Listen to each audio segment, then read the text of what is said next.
ଅନ୍ୟ ସବୁ ସକାଳଠୁ ଆଜିର ସକାଳ କାହିଁକି କେଜାଣି ଲାଗେ ଅଲଗା ଅଲଗା। ବିଶିଷ୍ଟ କବି ରମାକାନ୍ତ ରଥଙ୍କର ଏହି କବିତା ପଂକ୍ତିଟି ଆଜି ମୋର ସକାଳୁ ସକାଳୁ ଭାରି ମନେ ପଡ଼ିଲା। ସତରେ ଆଜି ସକାଳଟା ମୋତେ ଭାରି ଅଲଗା ଅଲଗା ଲାଗିଲା। କାହିଁକି ନା ବିଶିଷ୍ଟ କବି ଓ ପ୍ରଶାସକ ରମାକାନ୍ତ ରଥ ସଂସାରରୁ ବିଦାୟ ନେଇଯାଇଛନ୍ତି। ସାହିତ୍ୟ ଜଗତରେ ଅପୂରଣୀୟ କ୍ଷତି ଘଟିଛି। ଔପନ୍ୟାସିକା ପ୍ରତିଭା ରାୟଙ୍କ ମତରେ ଶ୍ରୀରାଧାର କବି କେବେ ମରିପାରନ୍ତି ନାହିଁ।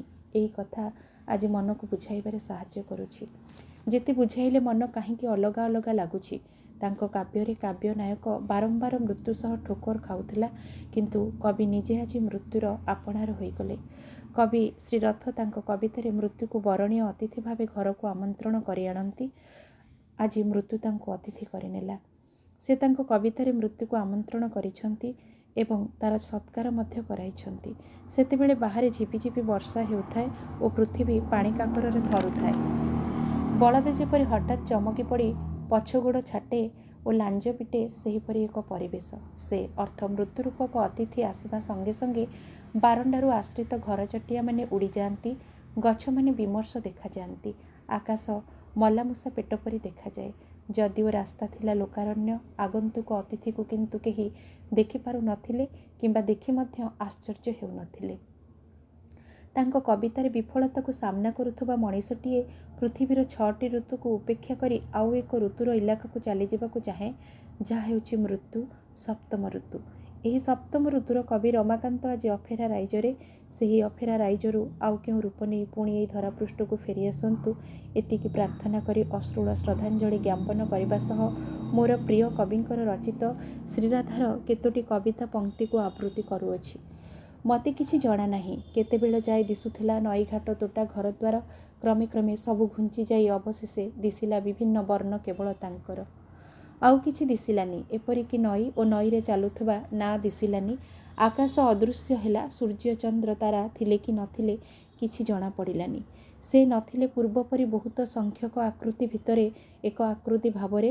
କାହାକୁ ପଚାରିଥାନ୍ତି ମୁଁ ଅଛି ନା ମରି ସାରିଲିଣି, ନୌକା ଦୁର୍ଘଟଣାରେ ବା ମନେ ନଥିବା ରୋଗରେ। ତମେ ନୀଳକଇଁ ରଙ୍ଗର ଛୁରୀ ମୋତେ ଚିରି ଦେଇ ଯାଅ, ଚାହିଁଲା ବେଳକୁ ମୁଁ ନୁହେଁ ତମେ ହିଁ ରକ୍ତରେ ବୁଡ଼ି ଥାଅ।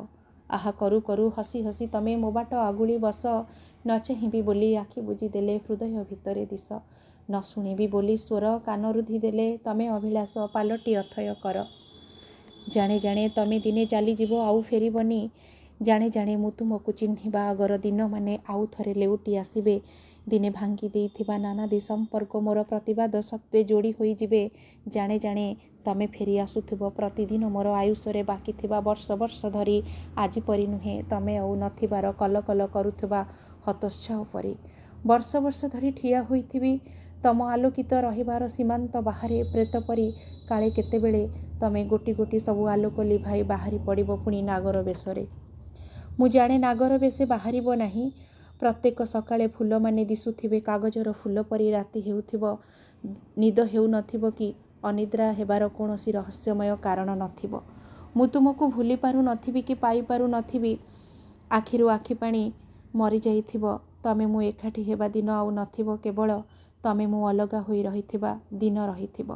ଚନ୍ଦ୍ର ତାରା ବୃକ୍ଷଲତା ନଦୀ ଆଗ ପରି ଜଡ଼ ହୋଇ ରହିଥିବେ। ଯଦି ହଠାତ୍ ଉତ୍ତାପ ଆସେ କଦାପି ରକ୍ତରେ ଆପେ ଆପେ ଥଣ୍ଡା ହେବ ତରଳ ପାଉଁଶ ବୋହି ଯାଉଥିବ ମୋର ଶିରା ପ୍ରଶିରାରେ। ମୁଁ ଜାଣିଛି ଦରହସ ବାଷ୍ପରୁଦ୍ଧ କଥା ଗହଣରେ ତମେ ଦିନେ ରହିଯିବ। ତାକୁ ବୋହି ଚାଲିଥିବି ଭିଡ଼ ଠେଲି ରାସ୍ତା ଆଉ ଲୋକମାନଙ୍କର ଫଟା ଦର୍ପଣଟେ ପରି ତମେ ତାକୁ ଫିଙ୍ଗି ଦେବା ପରେ। ସେଥିପାଇଁ ଦେଖୁନାହିଁ ନିଗାଡ଼ି ଦେଉଛି ଆଜି ମୋର ସବୁ ଆଶା ବୁନ୍ଦା ବୁନ୍ଦା ଶ୍ରମ ଝାଳେ ଆଉ ଆତ୍ମହତ୍ୟା ସଦୃଶ ଚୁମାରେ। ଶ୍ରୀରାଧାର କବି ରମାକାନ୍ତ ରଥ ଥିବେ କାଳେ କାଳେ ହୃଦୟ ଭିତରେ।